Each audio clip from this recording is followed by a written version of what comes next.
ಸತಿಪತಿಗಳು ದ್ವೇಷ ಅಸೂಯೆ ಮರೆತು ಕೆನೆ ಮೊಸರಿನಂತೆ ಬೆರೆತು ಧರ್ಮವನ್ನು ಅರಿತು ನೋವು ನಲಿವನ್ನು ಕಂಡು ನಗುವಳುವನ್ನು ಉಂಡು ಹಾಲು ಜೇನಿನಂತೆ ಕೂಡಿ ನಡೆನುಡಿಯಲ್ಲಿ ಒಂದಾಗಿ ಧೀರ ಶೂರರಂತಹ ಮಕ್ಕಳು ಮರಿಯನ್ನು ಪಡೆದು ಗುಡಿ ಮನೆಗೆ ಹೋಗಿ ಬಟ್ಟೆ ಬರೆ ದಾನ ಮಾಡಿ ದೇವರ ಆಶೀರ್ವಾದ ಪಡೆದರು.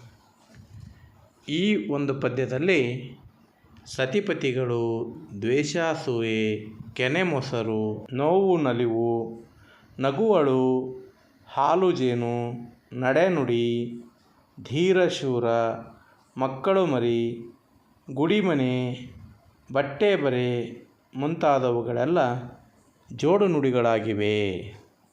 ಧನ್ಯವಾದಗಳು.